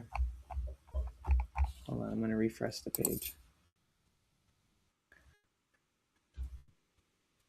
Why were these books banned from the Bible? Researchers think a 1600-year-old manuscript may change what we know about Jesus Christ's blank. That one.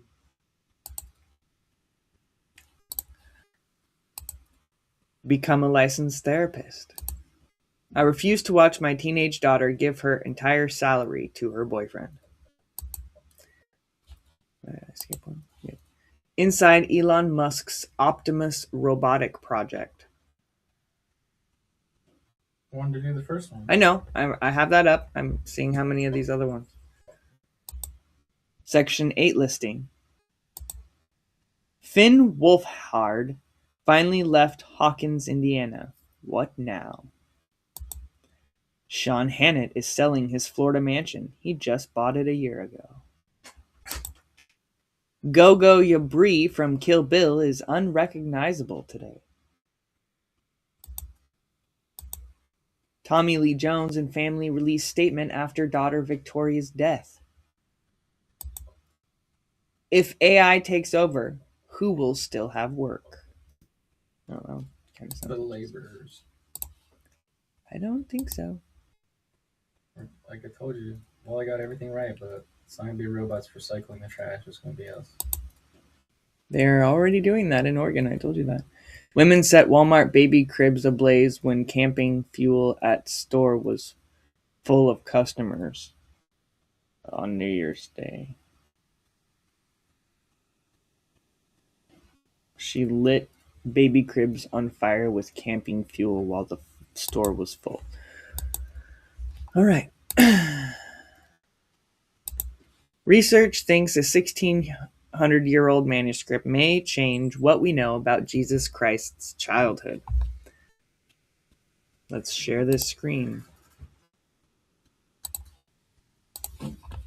Don't go through my slides without me. A forgotten gospel that reveals, a different side of Jesus' life. The Bible gives only a few glimpses into Jesus' early years, or Christ's early years, leaving many to wonder, what was young Jesus really like? Now, a newly discovered ancient manuscript may shed new light on this question. Look, they have pieces of it. In an astonishing find, scholars have uncovered a 1600-year-old papyrus fragment that sheds light on Jesus' childhood. This rare manuscript is believed to be one of the earliest surviving copies of the infancy Gospel of Thomas, Oh, wow. according to Times of Israel. Infancy Gospel of Thomas. So Thomas knew Jesus when he was an infant. Okay. Hidden in the Karl von Ossensky State and University Library in Hamburg, a long-forgotten gospel fragment has resurfaced. Researchers stumbled upon it while cataloging medieval texts, quickly realizing its significance.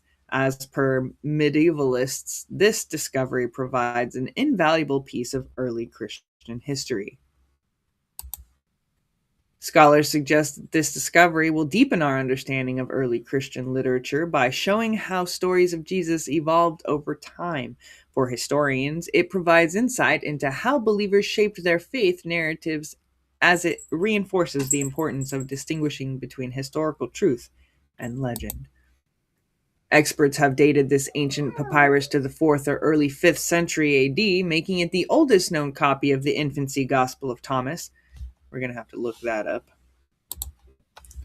Infancy Gospel of Thomas. Thank you.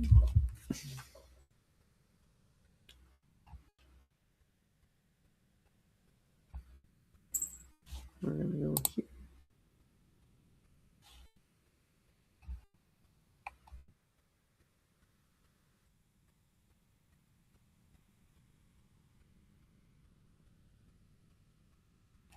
All right, we'll read that in a few minutes.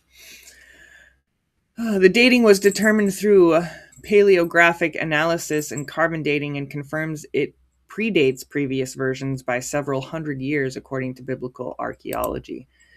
The Bible offers little detail about Jesus' childhood. This silence has sparked centuries of curiosity and speculation, which led to the creation of apocryphal texts. The infancy Gospel of Thomas is one such attempt to fill in these missing years. Written in the 2nd century, the infancy Gospel of Thomas presents young Jesus as a child with miraculous powers, sometimes using them in startling ways. Though not included in the Bible, it provides insight into how early Christian communities may have imagined his early years. Kind of sounds like Anne Rice's The Child. Using handwriting analysis and linguistic comparison, scholars confirmed that the Hamburg fragment is the earliest known copy of the infancy Gospel of Thomas. This pushes the timeline of its textual history back by centuries. The fragment measures approximately 11 to 5 centimeters and contains 13 lines of Greek text. Analysis suggests it originated in Egypt, a major center for early Christian writings. The text's handwriting style aligns with late antiquity manuscripts, further confirming its historical significance. Translating the ancient Greek script required top imaging technology and linguistic expertise. Scholars meticulously analyzed the handwriting by comparing it to known texts. This painstaking process helped verify its authenticity, which aligns with later copies of the infancy Gospel of Thomas. This gospel presents a very different image of young Jesus, one capable of performing miracles, sometimes with startling consequences. The text describes him striking a boy dead for bumping into him, but later reviving him, which is also in the book by Anne Rice. Such stories reflect early Christian communities' fascination with his divine power. Contrary to early beliefs, this text suggests that the 2nd century gospel was actually written in Greek and not Syriac. According to biblical archaeology, nevertheless, the writing style resembles texts written in the 9th century. One of the most famous stories in the infancy Gospel of Thomas describes Jesus molding a dove from clay and bringing it to life. This miracle, seen as evidence of his divine power, had an act of youthful playfulness, has integrated scholars and believers for centuries. There's 26 sides. I'm only on 14.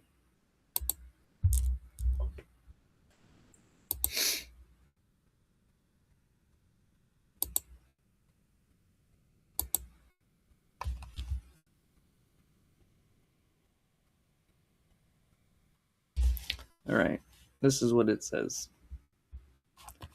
Went down a rabbit hole, found a new text to discover.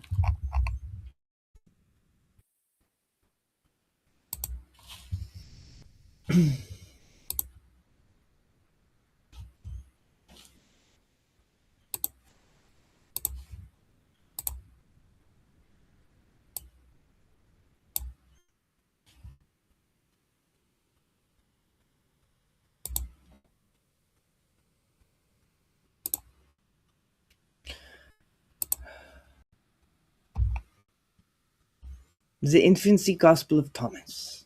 The following translation has been committed to the public domain and may be freely copied and used, changed, or unchanged for any purpose. It is based on the earliest complete Greek manuscript, Hagia Saba 259. For more information about Hagia Saba 259, see the manuscript information page. For additional information about the translation, see the introduction to the PDF version.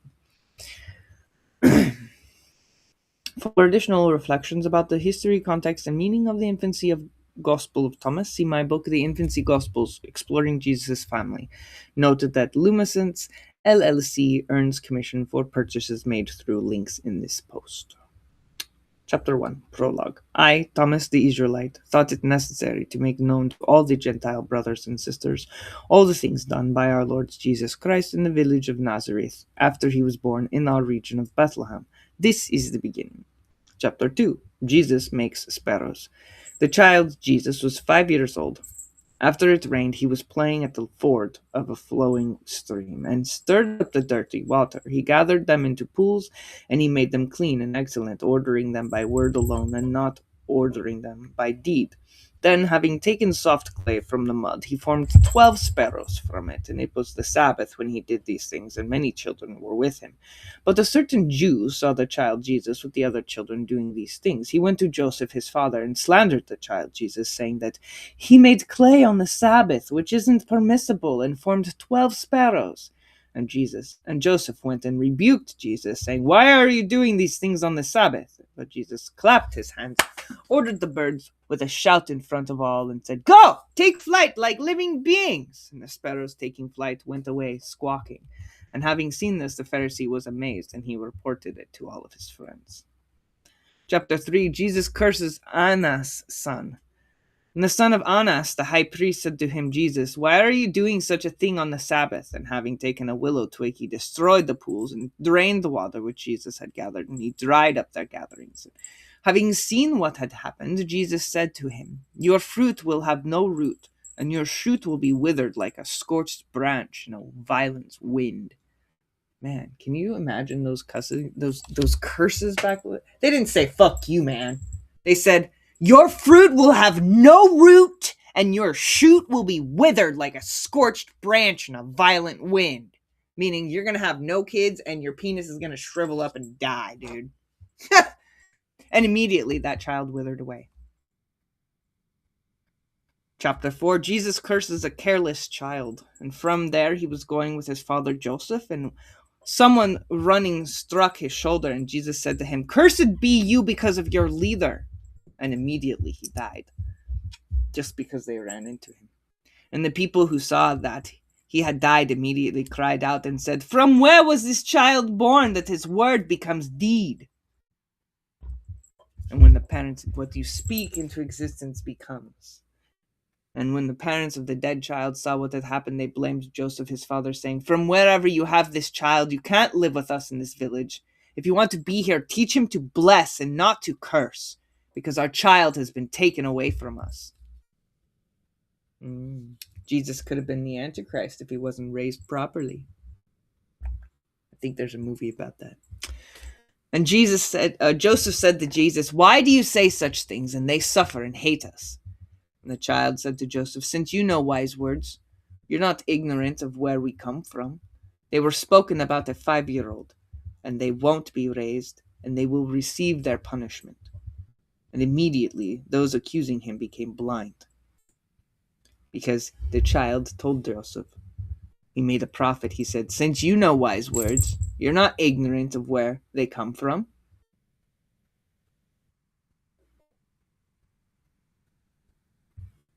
Everyone there. They were spoken about a 5-year-old child. A 5-year-old. And they won't be raised. They will receive their punishment. And Joseph took Jesus' ear and pulled hard. And Jesus said to him, It's enough for you seek and find me, and not, beyond that, to scourge me, having taken on a natural ignorance. You haven't clearly seen me. Why, I'm yours. Look, I've been subdued before you. Chapter 6, first teacher, Zacchaeus. A teacher named Zacchaeus was standing there hearing Jesus say these things to his father Joseph, and he was very amazed. And he said to Joseph, "Come, give him to me, brother, so that he may be taught letters, and that he may know all knowledge, and learn to love those his own age, and honor old age, and respect elders, so that he may acquire a yearning for children, teaching them in return." But Joseph said to the teacher, "And who can control this child and teach him? Don't think of him as a small person, brother." But the teacher said, "Give him to me, brother, and don't let him concern you," because this old man saw what Joseph did not see. And the child, Jesus, looked at them and said to the teacher this speech, "Being a teacher comes naturally to you, but you're a stranger to the name with which you're named. Because I'm outside of you, and I'm within you on account of the nobility of my birth in the flesh, and you, a lawyer, don't know the law. And he said to Joseph, when you were born, I existed, standing beside you, so that as a father you may be taught a teaching by me, which no one else knows or can teach, and you will bear the name of salvation. And the Jews cried out and said to him, "Oh, new and incredible wonder! The child is perhaps 5 years old, and oh, what words he says! We've never known such words. No one, neither a lawyer nor a Pharisee, has spoken like this child." And the child answered them and said, "Why are you amazed? Or rather, why don't you believe the things I've said to you? The truth is that I, who was created before this world, know accurately when you were born, and your fathers and their fathers." And all the people who heard this were speechless, no longer able to talk to him, but he went up to them, skipped around, and said, "I was playing with you, because I know you're small-minded and amazed with small things." Now when they seemed comforted by the child's encouragement, the teacher said to his father, "Come, bring him into the school. I'll teach him letters." And Joseph took his hand and led him into the school, and the teacher flattered him, brought him into the school, and Zacchaeus wrote the alphabet for him and began to teach him, saying the same letters frequently, but the child didn't answer him, and the teacher became irritated and struck him on the head. And the child became irritated and said to him, "I want to teach you rather than be taught by you, since I know the letters you're teaching me more accurately. To me these things are like a noisy gong or a clanging cymbal that don't bring out the sound, nor the glory, nor the power of understanding." When the child's anger ceased, he said all the letters by himself, from the alpha to the omega, very skillfully, and he looked straight at the teacher and he said, "If you don't know the nature of the alpha, how can you teach another the beta? Hypocrite! If you know first, teach me the alpha, and then I will trust you to speak of the beta." And then he began to teach the teacher about the first element, and he couldn't say anything to him. While many listened, he said to the teacher, "Listen, teacher, and understand the arrangement of the first element. Now, notice how it has sharp lines and a middle stroke, which you see pointing, standing with legs apart and coming together, going out, dragging beyond, lifting up, dancing around, so on, in triple rhythm, two corners of the same form, of the same thickness, of the same family, raised, balanced, isometric, of equal proportion. These are the lines of the alpha." Chapter 7, Zacchaeus' Lament. Now the teacher heard such good familiarity and such lines of the first letter Jesus talked about, he was baffled by such teaching in his defense. And the teacher said, woe is me, I've been baffled and am miserable. I've brought shame on myself taking on this child. Take him away from me, brother, because I can't bear his gaze, nor the clarity of his word. This child is simply not of this earth. He can even tame fire. Perhaps this child existed before the creation of the world. What kind of womb bore him? What kind of mother raised him? I don't know. Woe is me, brother, he stupefies me. My mind can't follow him. I've conceived myself, thrice unhappy as I am. I thought to gain a disciple, and I've found having a teacher. Friends, I ponder my shame, old man that I am, that I've been defeated by a child. I should be cast out and die, or flee this village because of this child. I can't be seen any longer among everyone, especially those who saw that I was defeated by a very small child. But what can I say or tell anyone about the lines of the first element? The truth is that I don't know, friends, because I understand neither the beginning nor the end. Therefore, brother Joseph, lead him away with salvation into your house, because this child is a great thing, whether a god or an angel or whatever else I might say, I don't know.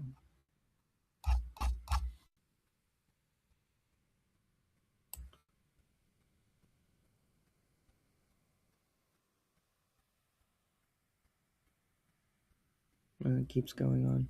There's 18 chapters.